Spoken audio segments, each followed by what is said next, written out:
Our Eye on Politics reporter Jack Fink joins us now, and this Senate race is what everyone in Texas is talking about, and in Washington, D.C., too. All right, Jack, what are you watching for?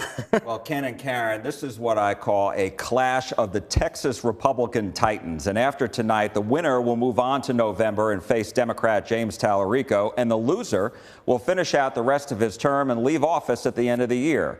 Paxton is the favorite. He has the momentum heading into tonight over the four-term incumbent. Here's what I'm going to be watching for. Will Paxton rocket to a big win after President Trump's endorsement and outperform the newest poll that had him 9.3 percentage points ahead of Cornyn?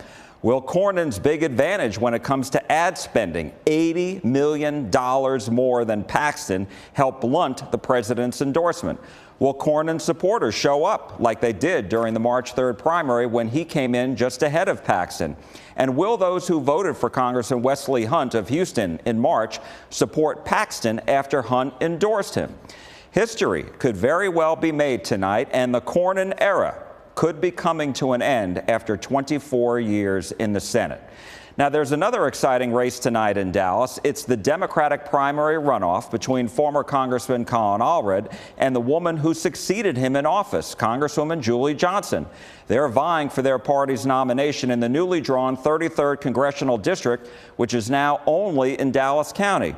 Congresswoman Jasmine Crockett has endorsed Allred after he endorsed her in the Senate race, and Democratic Senate candidate James Tallarico is backing Johnson. We asked both Johnson and Allred about their race.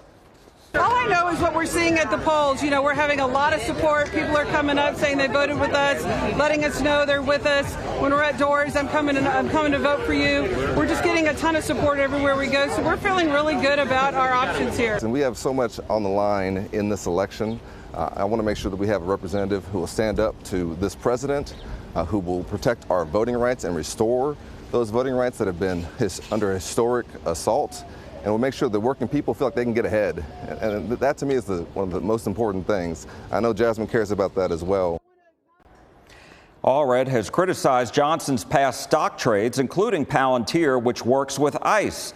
Johnson has criticized Allred's votes during the Biden administration, which he voted with Republicans on some bills that crack down on people here in the U.S. illegally. Now, there's another race that has generated a lot of buzz, and that's the statewide opening for Texas Attorney General now that Ken Paxton is running for U.S. Senate.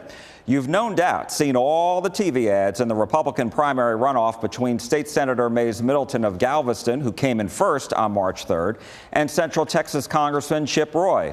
Both portray themselves as the true conservative fighters who support President Trump. Roy has increased his funding to try to match all of Middleton's ads, in which he's called himself, quote, MAGA Mays Middleton. And then there's the Democratic primary runoff for Attorney General. Former Galveston Mayor Joe Jaworski faces State Senator Nathan Johnson of Dallas, who nearly won outright in March. Certainly that is a much less contentious race. Ken and Karen, get your popcorn ready tonight. And not just your popcorn, get a drink, too. Oh, yeah. You're going to be a busy guy tonight. We know that. A big gulp, yes, for sure. Thanks Jack, so thank much, you very Jack. much. You bet. Those polls are going to be open until 7 o'clock tonight, by the way. Now, if you are voting in Dallas County, you can vote at any polling location in the county, unlike what happened in the March primary. But an important reminder, don't forget to bring your valid ID. Now, we do invite you to join us starting at 7 o'clock tonight as we watch the results come in. We're going to have reaction from watch parties and expert analysis. And then we're going to wrap it all up on CBS News Texas at 10.